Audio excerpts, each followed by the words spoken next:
Hi, everyone. Welcome back to Cannabis Coast to Coast News. This is the B Block, or our second part of our weekly roundup of industry moves. Another reminder that you can get the show on demand every week on our app, PCMTV, available at the App Store and Google Play. First up in the B Block is Amie Carter, one of the founders of the Michigan Weedsters and one of that state's leading advocates for change. I'm Amie Carter with Michigan Weedsters for this week's Michigan Report for Cannabis Coast to Coast News.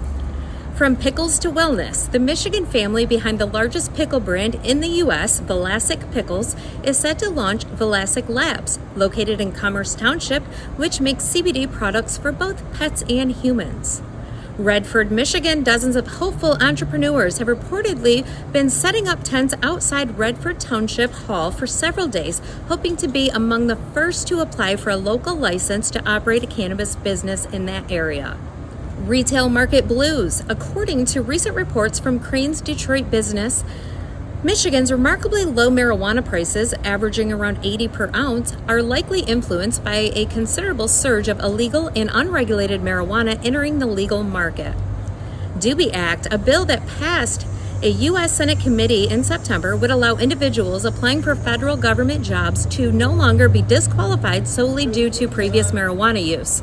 Dubbed the Doobie Act and introduced by U.S. Senator Gary Peters out of Michigan, the legislation still requires approval from both the Senate and the House before it can be enacted into law.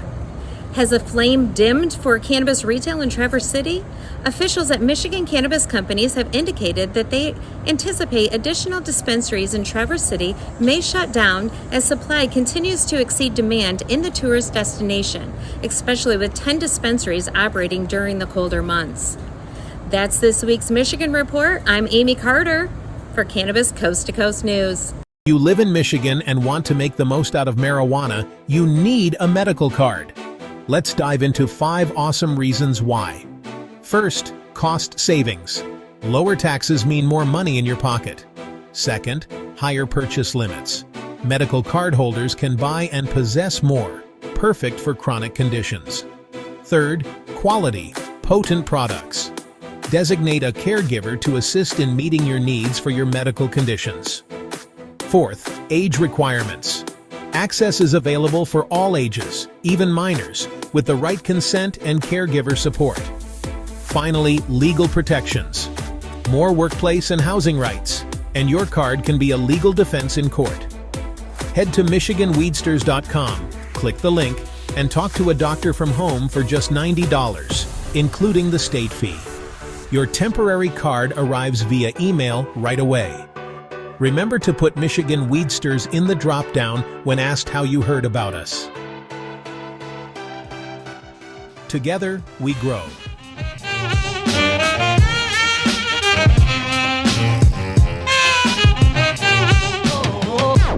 You might remember that Arkansas was one of the states working on getting a cannabis reform question on the ballot. Our man in the Razorback state, Kevin Shakir, interviewed a volunteer worker who explained that he was collecting signatures in order to get the reform question on the ballot. Well, now there's a snag and a lawsuit. The campaign had collected 150,000 signatures in support of the initiative, but the Secretary of State only certified 88,000 of the 90,000 required. So the ballot question is off.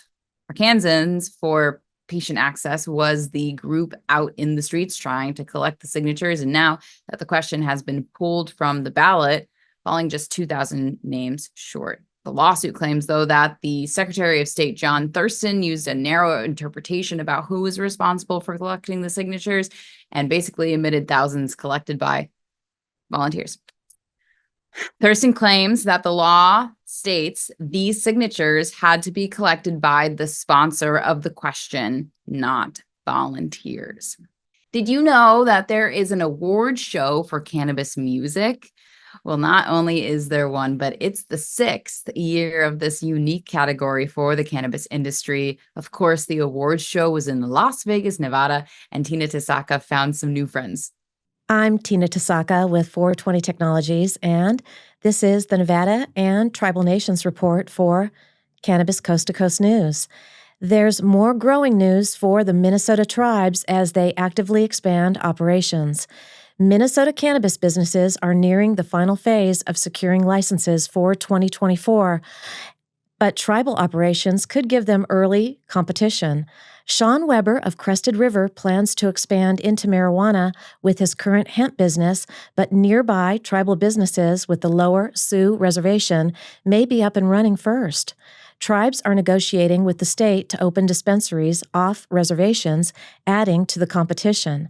Zach Wilson of Wobigwan, Mesquite, and White Earth Nation Cannabis sees opportunity for collaboration rather than crowding as tribal and state-regulated businesses launch. Licensing starts late this year, with retail openings expected by March. In Nevada, at the September 19th meeting, the Cannabis Compliance Board approved MedMin's transfer of interest to Mint, Nevada. However, Mesa Oils and Redwood Cultivation initially sought to halt the transfer until they were paid what they were owed. Just before the transfer of interest discussion, MedMin's Nevada's chief restructuring officer announced a deal had been reached to pay these creditors upon the transaction's completion. Mint, based in Tempe, Arizona, operates 18 dispensaries across states like Arizona, Michigan, Illinois, Missouri, and is expanding into Nevada and Florida.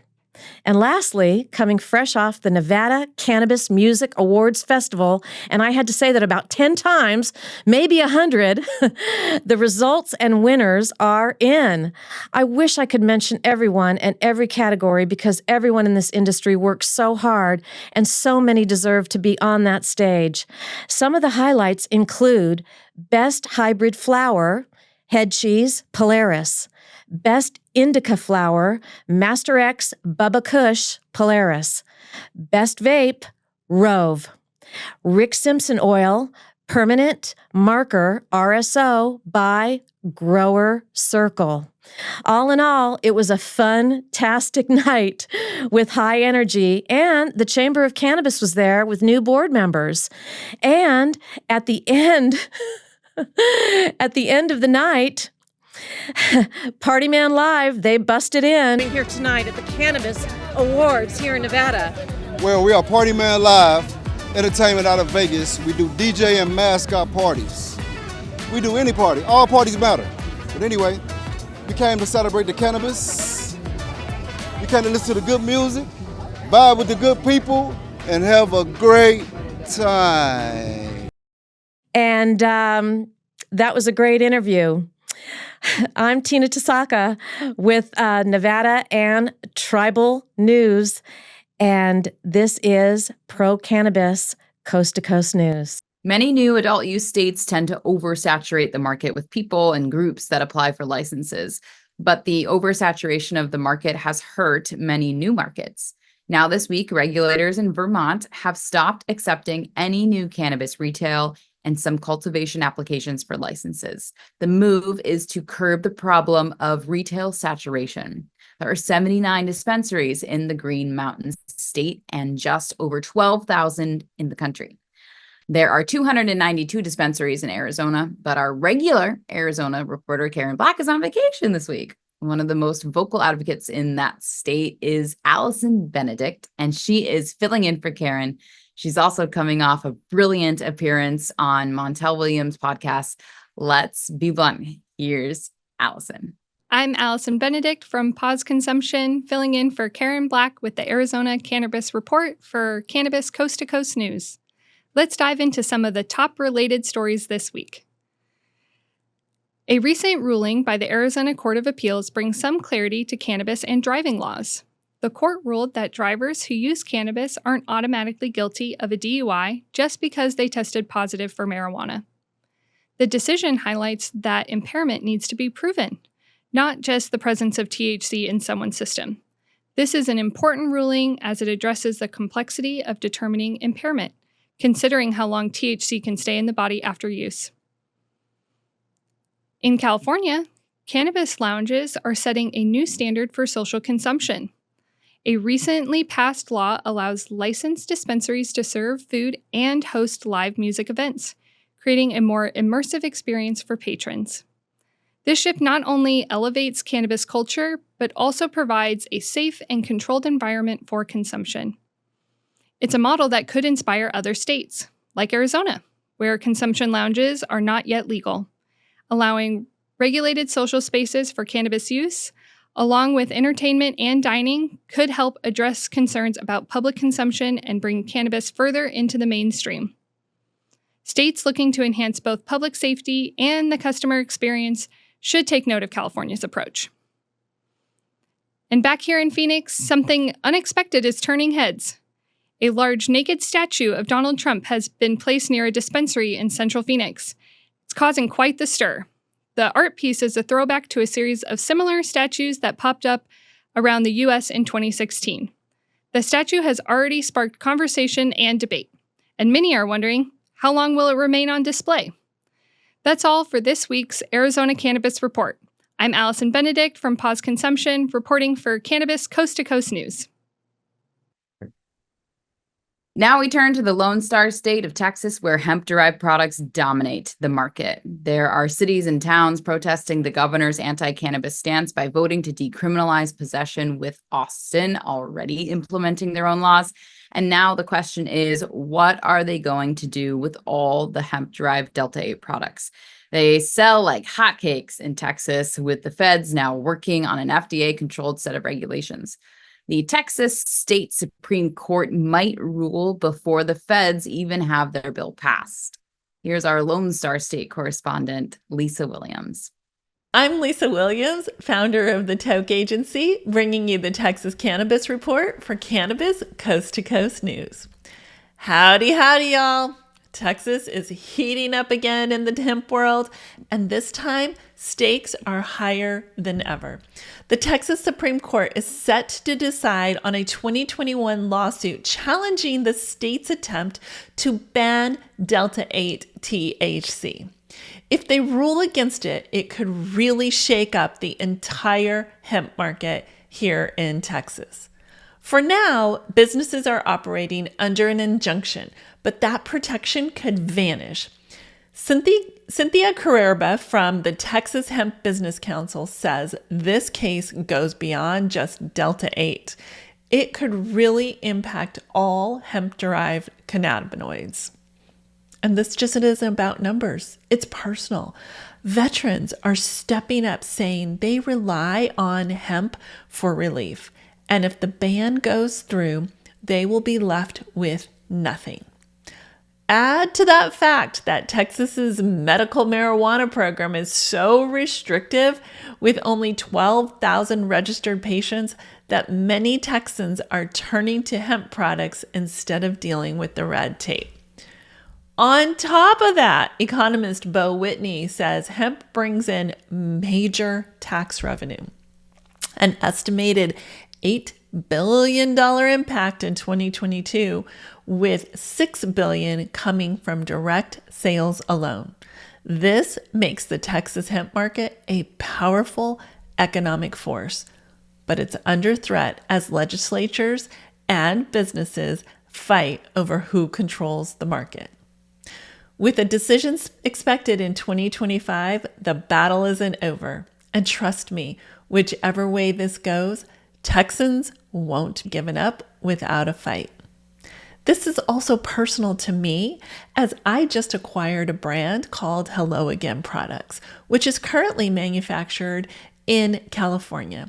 And with the California hemp market entirely shut down, I'm looking to bring the manufacturing to Texas. But it seems like this might be a wait and see what happens with this new legislation. I'm Lisa Williams, founder of the Toke Agency, bringing you the Texas Cannabis Report for Cannabis Coast to Coast News. That'll do it for the B block of Cannabis Coast to Coast News for the week. But we still have more reports and news for you, including our Canadian report with Debbie Facey and Doug Miller's High on Wall Street, so don't go away. I think I messed up. Did you know there's a place that covers all the cannabis news you need? Welcome to Pro Cannabis Media, your go-to for all things cannabis. PCM is the CNBC of weed, bringing you the latest news and talk shows with a twist. We've got 16 state correspondents and multimedia journalists from around the US and Canada. Hey everybody, it's Brandon Jones with Big Green Distribution with the Missouri Cannabis Report. I'm Karen Black from Greenfinger Consulting with the Arizona Cannabis Report. I'm Amie Carter from Michigan Weedsters. Andrew Behringer here reporting from Washington, D.C. Debbie Fazy with the Canadian Toke of the Week. It all started back in 2018 when founder Jimmy Young kicked off the In the Weeds podcast. His mission? Documenting the fight to end cannabis prohibition. Fast forward to today and we've got Cannabis Coast to Coast with Alaina Pinto, delivering the nation's only TV-style cannabis news show. Hi, everyone. Welcome to another edition of Cannabis Coast to Coast News, Pro Cannabis Media's weekly roundup of the news from the industry. I'm Alaina Pinto. As of August 2024, PCM has racked up over 1.2 million views and 14.5 million impressions on our YouTube channel. With 15,000 subscribers and growing, our reach is spreading like wildfire. PCM's website, YouTube, Rumble, Discord, Roku, Twitch, Spotify, iHeartRadio, Apple Podcasts, and even our very own PCM TV app. Get your cannabis news fix with Pro Cannabis Media. We're here to keep you informed and entertained. Stay tuned and stay lifted.